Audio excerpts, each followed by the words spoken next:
You are the cause of my euphoria.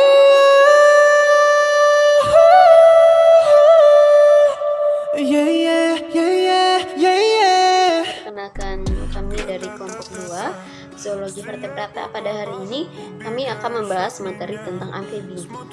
Nah, di sini kelompok 2 itu beranggotakan 3 orang. Saya Adokiani, rekan saya Ayu Rahayu, dan rekan saya Gusmina Santi. Nah, pada hari ini saya bertugas dalam menyampaikan materi tentang amfibi. Nah, kita harus tahu dulu amfibi itu apa. Jadi amfibi itu merupakan hewan bertulang belakang yang bisa hidup di 2 alam. Nah, dia itu bisa hidup di air maupun di darat. Jadi amfibi berasal dari 2 kata bahasa Yunani, yang amfi berarti 2 dan bios yang berarti hidup. Nah, kebanyakan anggota kelompok amfibi ini adalah hewan bertulang belakang atau vertebrata, berdarah dingin, poikiloterm, serta berkaki 4, tetrapoda. Amfibi adalah hewan yang punya proses metamorfosis yang sempurna. Kelompok hewan ini bisa hidup di air maupun bisa di darat. Biasanya saat di air mereka bernafas menggunakan insang, dan saat di darat mereka memakai paru-paru. Kulit amfibi itu adalah struktur yang lembab dengan banyak pembuluh darah yang berguna penyusuan untuk tempat hidupnya. Jadi sebenarnya ada sekitar 5.000 spesies amfibi yang sudah diketahui. Nah, untuk ciri-cirinya itu, yang pertama itu terdapat kepala serta badan, contohnya katak, atau kepala badan serta ekor, contohnya salamander. Jadi amfibi itu adalah salah satunya hewan vertebrata yang mengalami metamorfosis sempurna.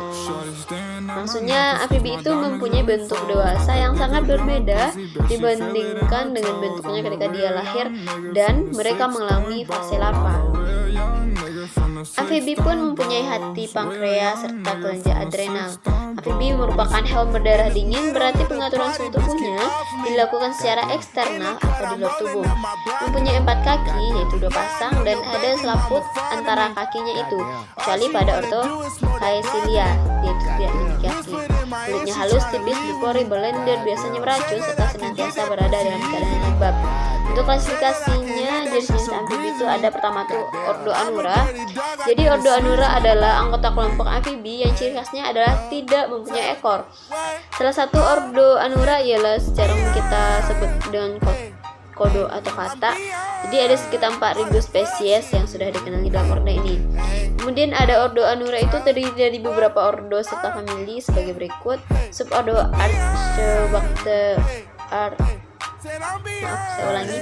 Subordo Archaeobactracia, yaitu famili Disclosidae, famili Asapidae, famili Delphelminthidae. Subordo Mesobatracia, famili Pitidae, yaitu famili Rhinopidae, famili Pelobatidae, famili Pelodidae, dan subordonya Neobactracia. Yang untuk subordo Neobactracia itu ada familinya Bonidae, famili Microhilidae, famili Ranidae, famili Pelobatidae atau Migophidae, dan famili Rhacoporidae. Kemudian ada famili Dendrobatidae, famili Hilidae, famili Pelodridae, famili Myobatracidae, famili Saulicidae, famili Pseudocidae. Kemudian untuk yang kedua itu Ordo Caudata atau Urudela. Nah, Ordo Caudata itu adalah kelompok amfibi yang ciri khasnya mempunyai ekor. Katak cauda berasal dari bahasa Latin yang artinya ekor. Tubuh ordo ini terdapat bagian kepala, badan, ekor, dan anggota gerak. Anggota dari ordo ini bisa mempunyai ukuran tubuh bervariasi, dan ekornya mempunyai panjang yang bersama dengan tubuhnya. Malahan ada yang lebih panjang dari tubuhnya. Beberapa spesies mempunyai insang, sementara beberapa lainnya bernafas menggunakan paru-paru. Ordo Caudata terdiri atas beberapa ordo dan famili sebagai berikut. Subordo Critobranch, Citrobranchoidea, ada familinya Critobranchidae, famili Numbidae, subordo Salamandroidea, dan familinya itu ada Salamandridae, famili Proteidae, famili Amphictyonidae. famili Amphiumidae, famili Diclatotomtidae, famili Pletodontidae. Untuk subordo Mentes ada famili Siridae.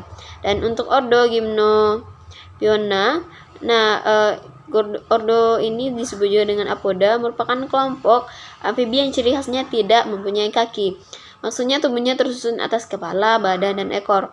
Ordo ini mempunyai bentuk tubuh memanjang menyerupai cacing atau belut dengan kulit serta tulang yang kompak. Kepalanya disusun oleh tengkorak yang kuat yang berguna untuk menggali tanah, sebab mereka tinggal jauh ke dalam tanah. Pada saat keadaan larva, biasanya Caecilia tinggal di air dan bernafas memakai insang. Sementara saat dewasa, insang yang dimilikinya mulai menyusut atau hilang dan biasanya ditemukan di dalam tanah. Kemudian ada ordo Gymnophiona, terdapat beberapa familia sebagai berikut: familia Ichthybidae, familia Caecilidae, familia Rhinatratidae, familia Soleimopridae, familia Urocotilidae, familia Typholenictida. Itu. Kemudian untuk struktur amfibinya itu, yang pertama itu untuk sistem pernafasan itu biasanya ketika masa larva memakai insang, sementara saat dewasa dia itu memakai paru-paru. Untuk sistem sirkulasinya, jantungnya mempunyai 3 ruangan, yaitu 2 atrium dan 1 ventrikel. Peredaran darahnya yaitu peredaran darah tertutup ganda, maksudnya akan melewati jantung 2 kali dalam satu proses peredaran darah. Untuk sistem pencernaannya itu sistem pencernaan lengkap terdiri dari mulut, faring, esofagus, lambung, usus, serta rektum yang berhubungan langsung dengan kloaka. Itu salah satunya lubang guna saluran pencernaan urin dan genital. Amfibi ini mempunyai mulut yang lebar, gigi kecil, serta lidah yang bercabang menjadi 2 pada ujungnya. Permukaan lidahnya mengandung zat pelekat yang berfungsi guna untuk menangkap mangsa. Untuk sistem ekskresi, amfibi mempunyai ginjal dan saluran kemih yang mengatur proses ekskresinya. Akhir dari saluran kemih itu pun sama dengan saluran pencernaan, yakni kloaka. Salah satunya itu lubangnya guna untuk saluran pencernaan. Dan sistem sarafnya adalah sistem saraf pusat dan sistem saraf perifer. Sistem indranya itu berupa mata, hidung, telinga, dan kepala amfibi itu berbentuk segitiga mirip kerucut yang terdiri atas sepasang mata, serta pada masing-masing mata itu ada kelopak mata atas dan bawah. Pada kelopak mata bawah ada membran tipis yang disebut dengan membran nictitans. Membran tersebut berfungsi guna untuk melindungi mata dari gesekan dengan air. Lubang hidung pada amfibi itu berhubungan langsung dengan rongga mulut.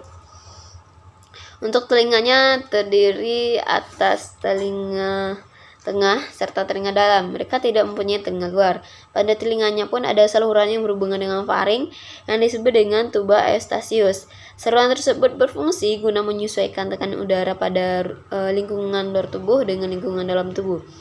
Katak mempunyai gendang telinga atau membran timpani, sedangkan salamander tidak mempunyainya. Oleh karena itu, mereka mendeteksi getaran suara dengan kakinya, berkembang biak dengan cara bertelur, serta telur terdapat di alam air dan bisa juga di tempat yang lembab. Fertilisasinya untuk pertemuan sel sperma dan sel ovarium itu secara langsung namun eksternal atau di luar tubuh. Sementara pada ordo Gymnophiona atau apoda, fertilisasinya berlangsung secara internal atau di dalam tubuh. Baik, sekian materi dari kelompok kami. Terima kasih. Assalamualaikum warahmatullahi wabarakatuh.